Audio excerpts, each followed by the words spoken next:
There we go. That's better. Much better. There we go. I had it muted. Um, just a couple of things to share. Uh, I was saying to Robin, what a wonderful description she gave us today about Candlemas. I really appreciated that. You know, when I was at my former place, so you may know, although my wife and I grew up in Virginia, we've spent most of my ministry in the West. So I was 7.5 years in Denver, and then about 10.5 years in Phoenix. And part of my role in Phoenix is that we had a big church and also a pre-K through 8th grade day school of about 500 plus students. And so I taught in the day school, taught religion as part of my ministry. All of us who were clergy did. So there were many times that I taught about Candlemas. And so I was delighted to hear Robin's excellent teaching about that today. You are not only Father David, but also Deacon Linda and Robin, who's in the process. And it is a very good thing to remember on Tuesday that Candlemas came first. Groundhog Day came later. Now Groundhog Day is the much bigger thing. But Candlemas came first. And that whole thing about lighting candles and that theme of light is where we got the idea of Groundhog Day. Because in medieval Europe, on Candlemas Day, there were all kinds of legends that you could find, imagine your local animal, whatever it was, a badger, or, it became a groundhog in the States, but it wasn't groundhog in Europe. It was another sort of ground-dwelling animal. You'd go out on Candlemas Day, and you'd see if the animal saw its shadow or not.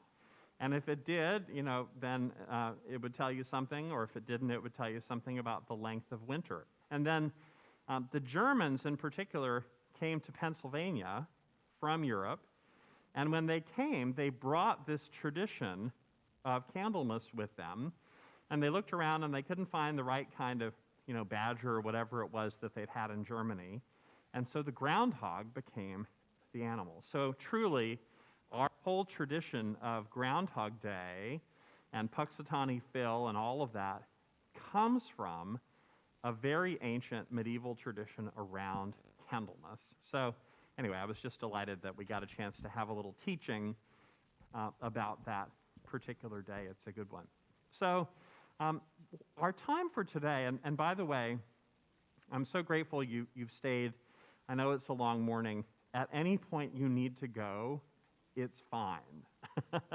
This won't be hugely long, but if you need to go at any point, it's just fine. We will not boo you. We will not hiss at you. It's all fine. You've been here a long time already. But I thought what I would do is just share a few brief thoughts, and then we'll just take some questions. And what I've been enjoying with this at different places is, after I share a little bit, you can ask me whatever you want. You can ask me, really important ministry questions, but there may just be like sort of fun things you're curious about. So it doesn't need to be, big important questions. It can be little questions of curiosity. Whatever you want to ask is great, and I'll do my best to answer it. But just so you can be thinking about that while I'm giving my few words of introduction here. So for me, obviously, a huge part, probably the biggest part of my new ministry has been dealing with this pandemic. I mean, it's the elephant in the room for everything in our lives, everywhere we are. Of course, I had no idea when I was elected a year ago in December that this would be, in just a few months' time, the big story that would dominate everything. And I think it's safe to say that, because of the pandemic, there's probably nothing that has gone according to plan in any way. None of it. So originally, I was supposed to move and start on April 1. And my wife, Megan, and our 3 boys, who are 12, 9, and 6, were meant to finish the school year at our school at my church in Phoenix at All Saints, and then come at the end of the year. Well, of course, everything went into pandemic mode, and our school in Phoenix last spring went to remote learning. And we said, our boys can do remote learning from Oklahoma as easily as they can from Phoenix. So that's what they did. So we all moved together, got the house ready in Phoenix, put it on the market. Fortunately, it sold very quickly. We were able to buy a house quickly in Oklahoma City. The kids did their remote learning with their school in Phoenix from Oklahoma, which was great. They finished out the year. So that has not gone according to plan. Likewise, my consecration was postponed a little over a month.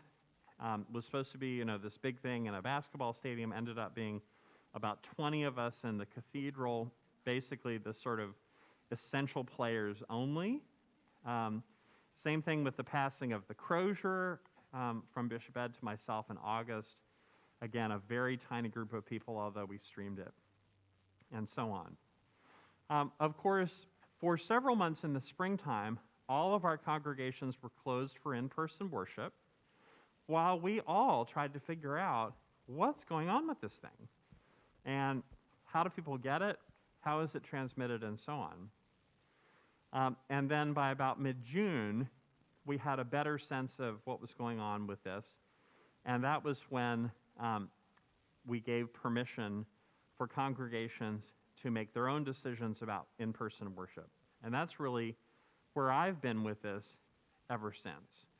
And even as the cases went way up in November and December and have continued to be high in January, although it looks like they're starting to come down a little bit now at the very end of January, my basic philosophy with this has been that I don't want a one-size-fits-all when it comes to in-person worship. Now, we've got some one-size-fits-all, like everybody's got a mask and everybody's got to have some distancing, and we're being very careful with our protocols. And, worst of all, we're not having our potlucks and our coffee hours, which is just heartbreaking for Episcopalians. Believe me. But other than those things that are one-size-fits-all, what I've really tried to do is to say our local congregations understand far better than I do if they can be open safely or not, knowing that nothing is ever 100% safe. And so I think that's worked well, because if you're a tiny congregation of 6 people, it's going to be pretty safe for you, for the most part, to mask up and distance. There are parts of our state where the cases have spiked more than others. So, I get some criticism for that from some who'd rather me just shut everything down. I think of, for example, the Diocese of Virginia, where things have been basically shut since last March for in-person. So there are dioceses that are doing that. But I have felt like for Oklahoma, the better fit is to leave it up to our congregations to make that decision. And there's huge variety. So there's some of our congregations that have been open very little since about March, and others that have been open since we allowed that possibility in mid-June, basically ever since. And some that have moved back and forth, depending on what's going on. So that's sort of where we are. I think that's where we'll continue to be, is leaving that choice up to the local level. I'll say, too, just going to grab some of that water back here. I'll say, too, that we continue to adjust with a variety of different guidelines that are related to COVID. So recently, some guidelines about Ash Wednesday, as an example, and we just all continue to adapt. Obviously, what's encouraging is the vaccine. You saw a little bit of my face there. The vaccine is very encouraging. And so the hope is that over time, this will continue to get better. The caseloads are starting to come down. That's good.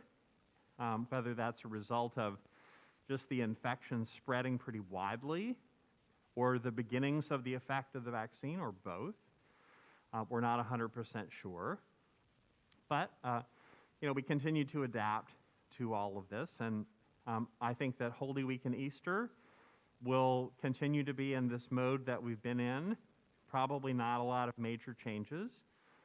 But I'm hopeful that perhaps by sometime in the summer, we begin to have a different feel. Maybe by the fall, things are really feeling better. We'll have to see how well things go with the vaccine. So COVID, that's been a huge part of my ministry, is just balancing these things of health and safety, most important by far, but also leaving some room for those congregations who feel like they can do it to gather in person. Because I think there would be real consequences to having no in-person worship for, say, 18 months. And I think of the dioceses that are doing that, there are some. I would worry about what that would do to our churches long term if we went, say, 18 months without gathering in person. Now, you all and many others are doing a great job with the streaming, with the use of technology. Who of us thought we'd be living in this streaming, Zooming world? I spend about 3/4 of every day when I'm in the office on Zoom. That's my life right now. And actually, it's been a wonderful technology to use, and I think we'll use it a lot more for some things after all this is over. So kudos to you for doing such an excellent job with your technology and your multiple cameras, and all that stuff is great. So we're learning some things that are going to be helpful. Other than COVID, a big part of my ministry as a brand new bishop has been working with our new canon to the ordinary. So for those who don't know, it's the Episcopal Church. We have a strange word for everything. We can't ever call anything just a normal name. It's got to be a vestry and a rector and a canon to the ordinary and a sacristy. It's like, the narthex. I mean, we got strange words for everything. The canon to the ordinary is basically the bishop's right-hand person. So, think sort of chief of staff, that sort of thing. And we have a fantastic canon to the ordinary, Eric Cooter, who started July 1, comes from the Diocese of Southwest Florida. He and Michael Durning, our prior canon to the ordinary, actually served together on the bishop's staff a while back in Florida. And he's done a terrific job. He's been a rector, he's been on a bishop's staff, he's been in the business world. And he does a lot of work on clergy openings. So if someone retires or moves to a different position, he works with the congregation along with me to figure out how do we get a good priest in that spot. And he and I have been doing a lot of work around things like the ordination process. So part of my getting to know the diocese is that Canon Eric, Canon Will, our finance guy, and myself have been having meetings with all 35 of our congregations that receive some kind of diocesan financial support. So 35 out of 68, so more than half of our congregations get some kind of financial support. And so we've been meeting with all those folks, and it's been fascinating to learn about that. And part of what I'm realizing, and something I won't go too much into detail in, but we can talk about more if you want, we are going to need a whole lot more, for example, bivocational priests, so priests who have another job.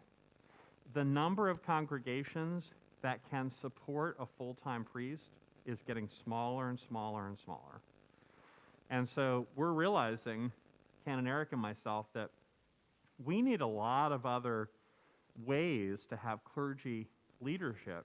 We need more permanent deacons. We need more bivocational priests who have other jobs or are retired, because fewer and fewer of our congregations long-term are able to support a full-time priest, because overall, all of the mainline denominations across the country are shrinking. Some are getting smaller, and a full-time priest is really expensive. It's when you throw in health benefits and all that. So that's a big part of our work right now, is to think about, okay, how do we do this? how do we do this for some congregations that maybe 10 years ago could support a full-time priest, but they can't now? How do we find people for good clergy leaders? And how do we build up good lay leaders? So we've just started something brand new, a school for spiritual direction through our Iona program. If you've never had a spiritual director is sort of like a coach or even a personal trainer for your spiritual life. So a spiritual director can work with people individually, but also can work with groups, like a sort of coaching model, to help people grow more deeply in their spiritual life. So our goal is to have a trained spiritual director in every congregation, along with a priest of some kind, a deacon of some kind. I think that would make a big difference. So we're working on this. The last thing I'll say is 2 words you'll hear from me a lot are congregational vitality.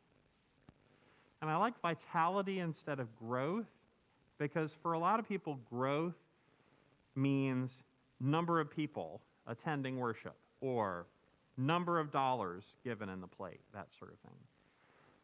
In some of our congregations, they're in little towns where growth of people attending may not be particularly realistic if the town is really kind of getting smaller. But any congregation of any size, any place can be vital. Can be a congregation that's financially healthy, that's reaching out to their neighbors in love, that's teaching people how to pray, teaching people how to live the Christian life. So I really felt called to be on the ground with our clergy, with our congregations. That's what I love to do more than anything. I'm not interested in spending a lot of time outside of the diocese except for things I have to do. Like if I don't go to General Convention, I think they take away my badge or something. Some stuff I have to do. But for the most part, I'm going to be here. And I want to be working with everybody for congregations that are really vital. That's what I want to do. That's what I'm really passionate about and excited about. So that's what we're doing. And we've got some great things we're starting to work on that we'll be rolling out in 2021 that are ways that we think we can help with congregational vitality with you. So we've got a lot more to say about that as we roll some of that out. So I'd say those are 2 big areas. The work around vitality and clergy and congregations and all that with Canon Eric and COVID, how we respond to that. So that's enough of me blathering on. So let's talk about whatever you want to talk about. We can talk about big ministry stuff, or we can talk about kind of fun stuff. Not that big ministry stuff is fun, but talk about whatever you want. So the floor is yours.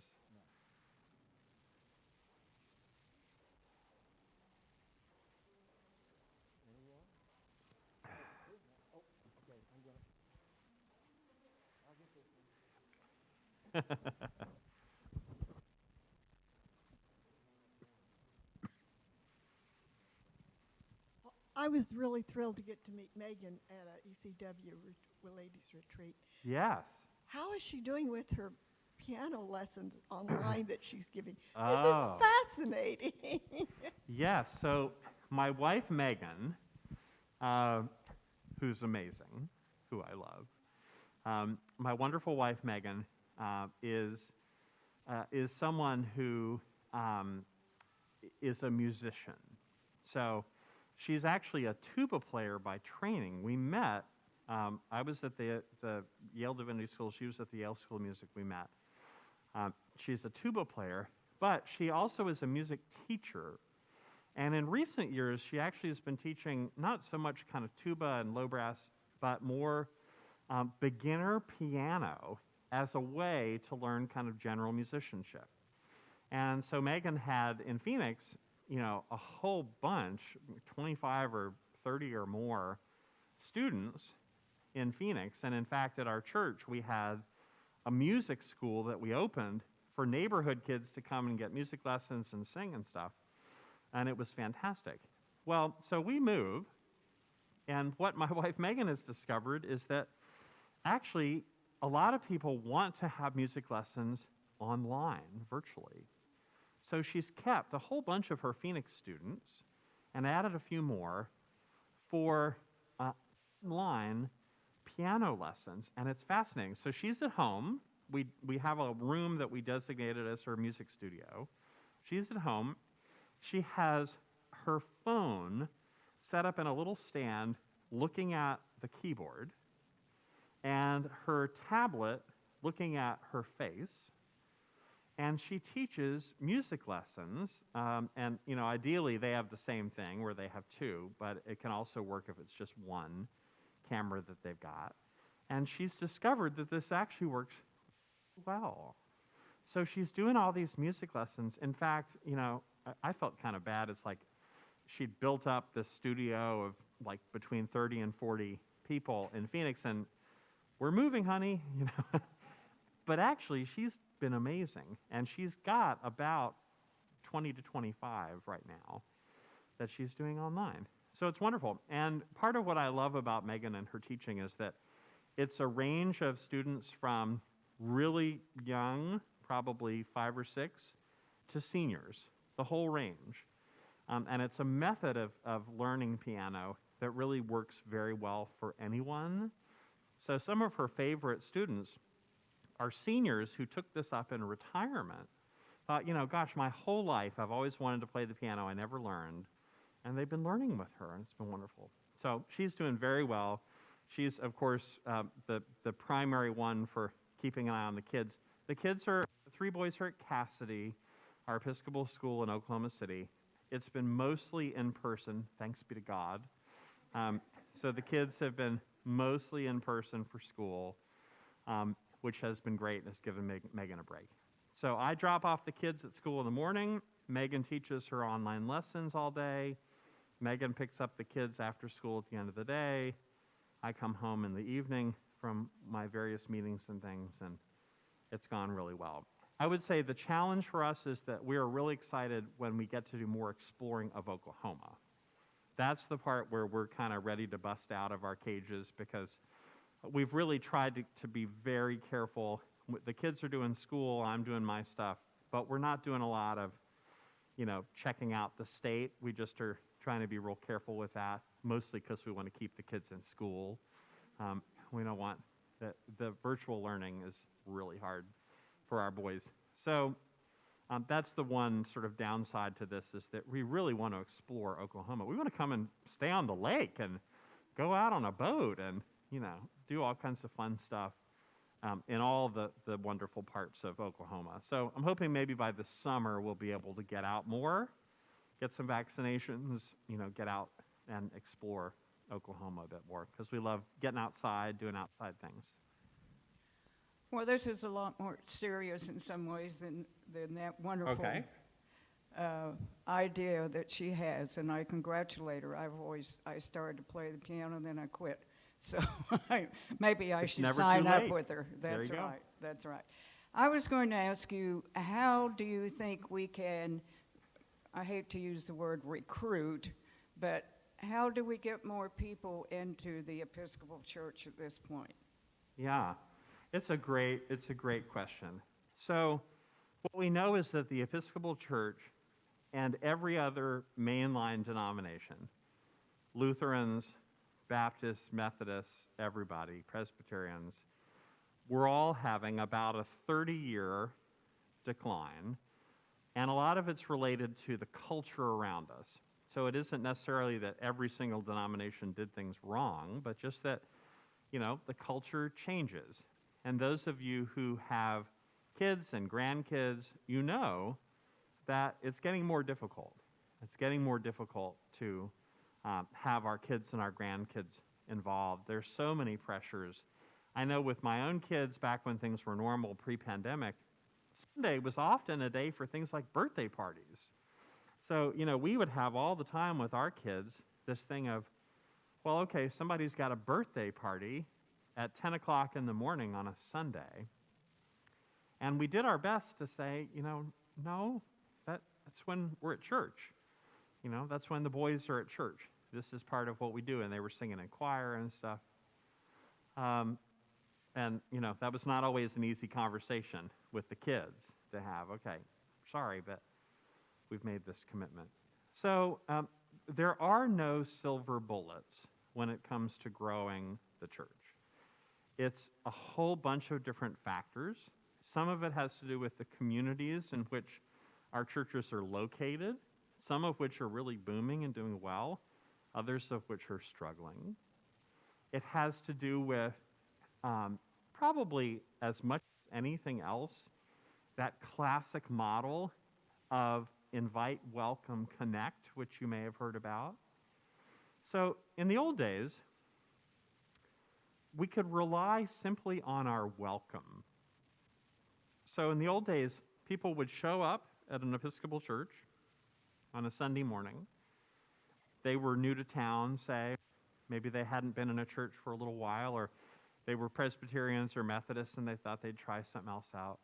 And we would welcome them really warmly, because we're good at that. And then they'd stay, and they'd be around for a long time. These days, we need that. We need to be able to welcome people warmly when they come in. My guess is you all do that very well. You've welcomed me very warmly today. But it has to begin with invite and end with connect. Invite, welcome, connect. Invite, that's that word that Episcopalians don't like very much, evangelism, the E word. So invite is every single person finding opportunities to invite people to come be in the life of the church. Now, it may not be worship. In fact, often the best things to invite people to are not worship.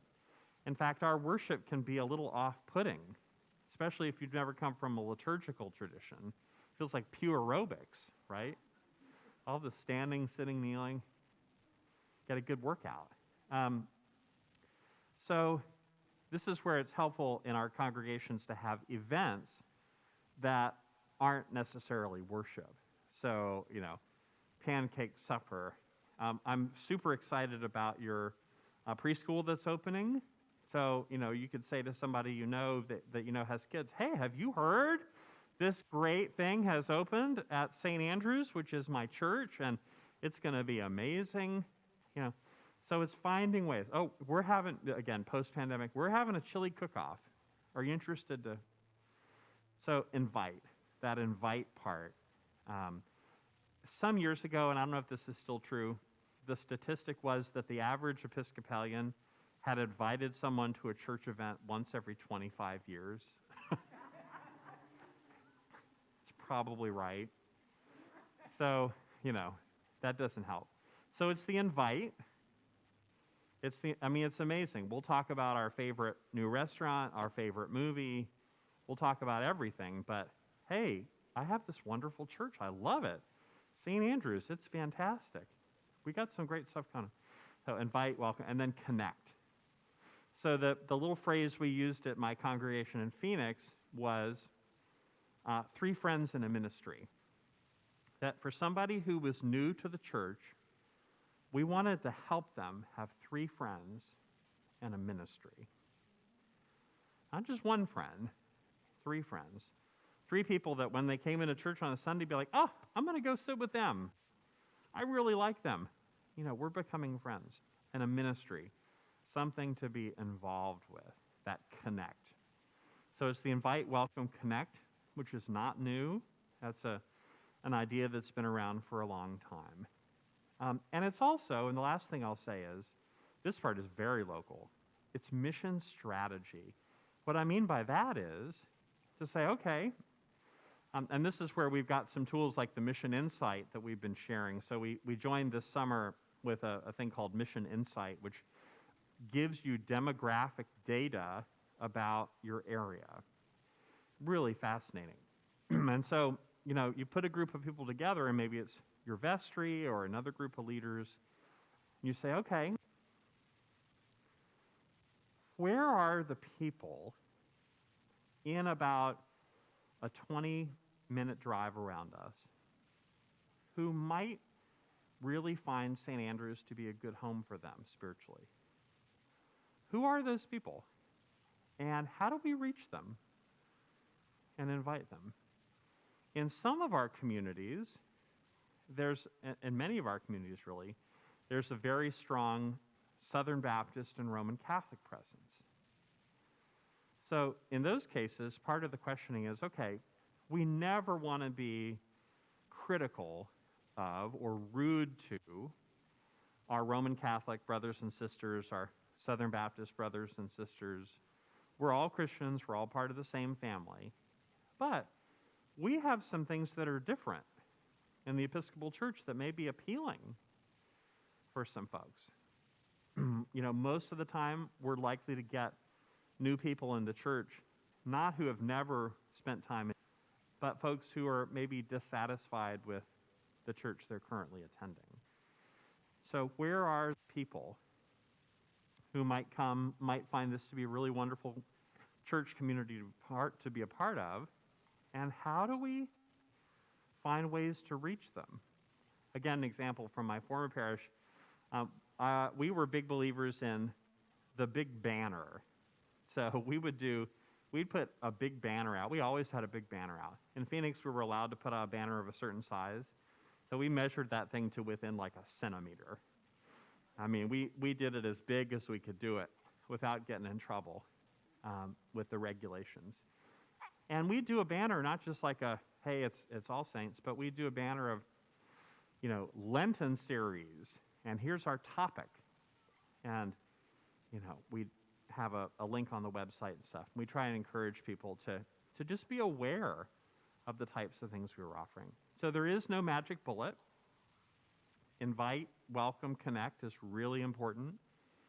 Mission strategy, understanding the people around us, really important. And then a lot of it's really unique to your own gifts and what you have to offer. But what you'll find in my office is a very willing partner for this congregational vitality piece. We're going to do a lot of work together to, in part, share some best practices. Say, okay, this congregation in Oklahoma is doing this piece really well.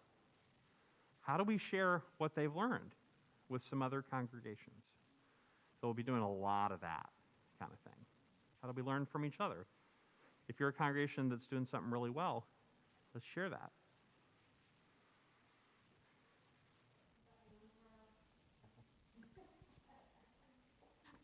Bishop? Yes. I want to, you talked about leadership and authority, but you need kudos because the Bishop's Appeal last year went absolutely crazy. And so would you explain more about that? Because not everybody knows, but the link online to see you giving that check was fabulous. This was amazing. So Bishop's Appeal historically has been about $25,000 to $30,000 for some kind of very local Episcopal need. So often it was for St. Crispin's, very worthy cause. The year before I came, it had been for scholarships for our Iona training program. Excellent cause. I just thought, as I came in this year, so, it was new bishop, global pandemic, obviously coming up to the 100th anniversary of the race massacre in Tulsa. And I just thought, the way that I phrased it was, how will history remember the Episcopal Diocese of Oklahoma in the time of pandemic? And is there something really amazing and hopeful that we could do together that would be this shining light in a really difficult time? And that was it. That was all I had. So this is where, again, it's great that I'm surrounded by amazing people, wonderful clergy in the diocese, wonderful staff at the office, because I just sort of threw this out and said, okay, here's what I'm thinking, but I don't know who this is. And so we began to have some conversation. Eventually, Everett Lees, who's one of our priests up here, up in the Tulsa area at Christ Church, had the particular idea of Vernon AME Church. And so I came up and I had a meeting with some of the folks from Vernon AME, Dr. Turner, their pastor, some months ago, and got to know them and learned the story. Learned about how Vernon Church was one of the only black-owned buildings to survive that day 100 years ago. Learned about how people came and hid in the basement of the church because everything was being burned outside, and I was able to go down to the basement and see that place.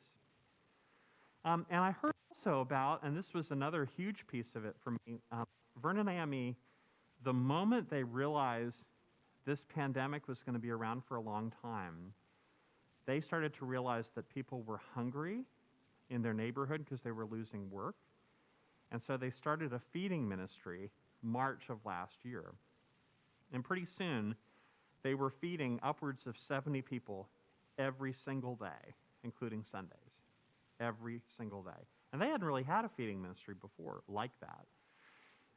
So by Christmas time, they'd done way over 200,000 meals, and they just every day were finding ways to feed their neighbors. But I went and had a look at the kitchen, and you have never seen a kitchen more run down than that kitchen. I mean, it was like, a stovetop, one of the burners would work. All the appliances were like 50, 60 years old. None of it worked well. So anyway, we got inspired. I relied on some good expertise from other folks. And collectively, we said, hey, let's give to Vernon AME this year.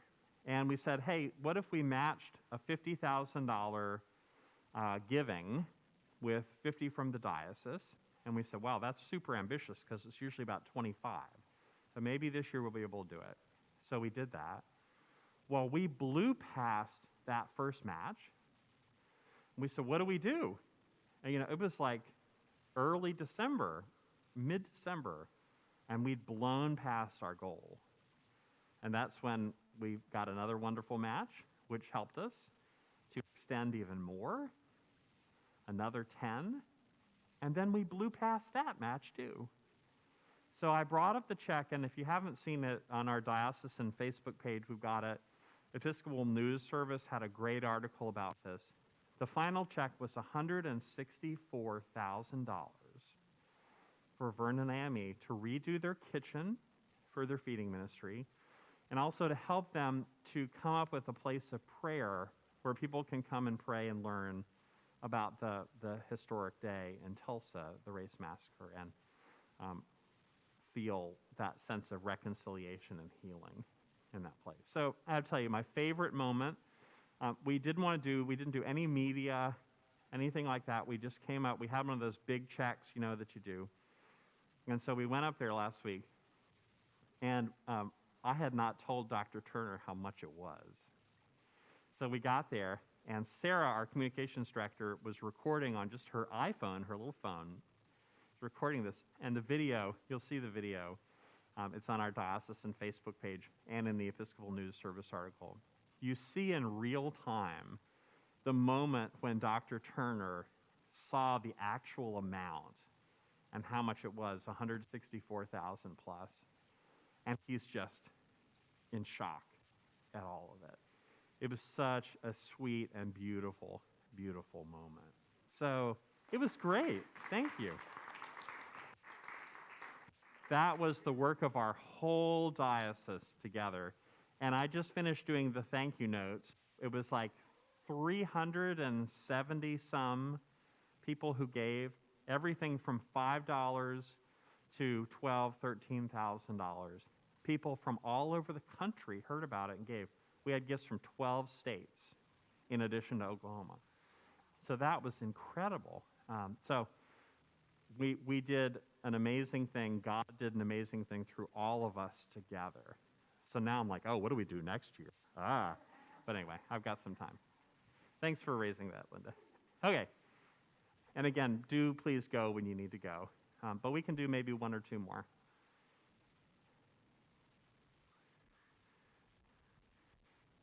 Don't ask me about my favorite food. I won't tell you. I was advised not to ever share your favorite food or your favorite hymn, because it's the only food you'll get every time you go. You get it, and it's the hymn you'll sing every time. So I had a wise bishop who said, never tell them your favorite food or your favorite hymn. You'll get tired of both. So. I'm thinking about post-pandemic. Do you think there's going to be a problem getting people back in the building again? So many people have, because they're afraid and stuff, have quit coming to church, myself included. Yeah. Do you see that as a problem? I do.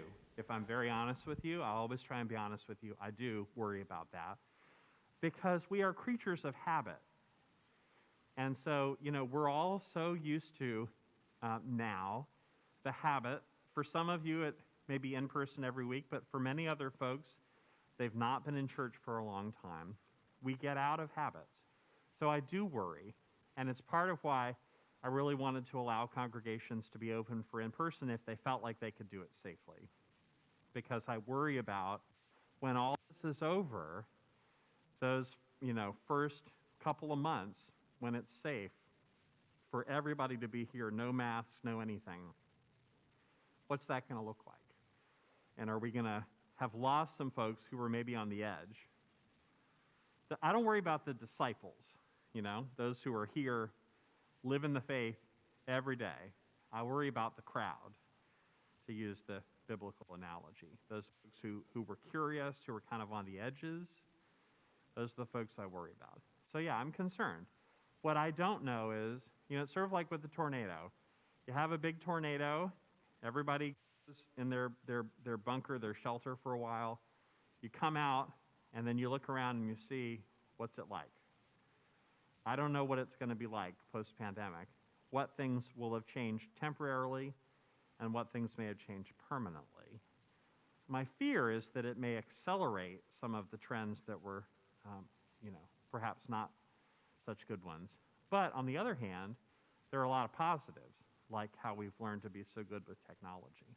So, all right, this is the last one. Make it a good one. I'm sorry, but this is going to be very minor compared to everything else.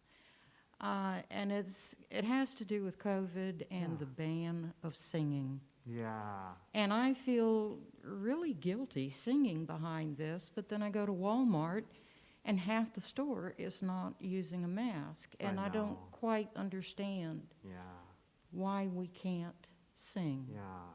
Yeah. So it's interesting. Of all of the things that we miss, there are different things that we miss the most. So for some people, it's coffee hour, it's potlucks. For other people, it's exchanging the peace with a big hug. For me, the top of my list is congregational singing. Because I've sung in church my entire life. My mom was a church organist. So that's the one that grieves me the most. In our restrictions with singing, what we're trying to do to the best of our ability is to follow the science. And the science, now I'm not a scientist, but the House of Bishops has a variety of different people who are sharing with us regularly. We've had meetings with Dr. Fauci. The House of Bishops had a meeting with Francis Collins, who's the head of the National Institutes of Health, Dr. Fauci's boss, last week. So we get updates very regularly. I know Dr. Fauci's boss. And what we have been told is that there are studies that indicate that singing can be one of the easiest ways to have a super spreader event. And there are examples of this in the United States and abroad. There's one notorious example where there was a choir practice, and that choir practice became a vector for illness and ended up being responsible for hundreds of people getting sick as people passed it on. So, of course, singing, we know that this is a disease that's mostly transmitted through the air, through droplets. So it doesn't mean you can't get it by touching something, but by far, the most likely way to get this is through droplets in the air that we breathe. That's how we get it almost all the time. And singing is, you think about good singing, you take a really deep breath in, breathe in all those droplets potentially, and then you project droplets very far through singing. So what the scientists tell us is that if somebody is actually infected, and we know with this disease that you don't always know if you have it, you can be infectious and not know that you're infectious. One of the worst things you can be doing is singing. You can spread it, especially indoors, very quickly over big distances. It's not just the 6 feet. So that's what we're going off of. Believe me, nobody's more sad than I am, because it's just about my favorite thing to do in church is to sing. Now, there are some things we can do. I mean, there are some congregations that are doing some very quiet singing and some kind of humming, masked, spread out. So, there's some spaces that are big enough where if you're singing really quietly, maybe humming, you're masked, maybe that's an option. So it's not, there's some flexibility on a case by case, but we're just trying to, the last thing I want to have happen is have any kind of super spreader event in one of our churches. That would break my heart if that happened. So it's no fun at all. And I also totally get it.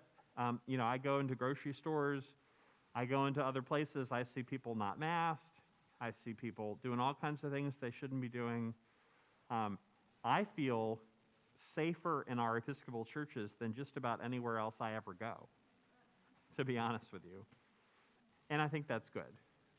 If somebody is going to get this, let's have them not get it in one of our churches. If they get it in Walmart, they get it in Walmart, but let's not have them get it at St. Andrews. So that's my best answer. It has been such a joy to be with you all. You're a wonderful congregation. You're doing great things. I loved being with you. I thank you for your patience. You deserve a nice lunch, every single one of you. I appreciate that. I'm going to have a little time with the vestry. But blessings to you. If there's ever anything I can do to be of help for you in any way, feel free to reach out to me. If I'm not around, my assistant Leslie always is. So I really, really look forward to our ministry together in Oklahoma, hopefully for many years to come. And I thank you. Thank you. Oh, Thank what you, do we Bishop. have? Well, this is a basket we've put together for you, and there is local Oh, my wine, local goodness. honey, local nuts, some CDs, some books, local musicians Wow. and writers. And Thank that is you. our gift to you. That is absolutely beautiful. I'm so grateful to all of you for that. My kids love it when I come home with a basket. Tear it apart, see what they like in there. No, this is wonderful. It's Easter all over again. That's right. Thank you so much. We will enjoy that tremendously. Several donated. Thanks, y'all. I think I see about 5. I think I see 5 vestry members. So if you would like to stay, we'll meet in the lounge.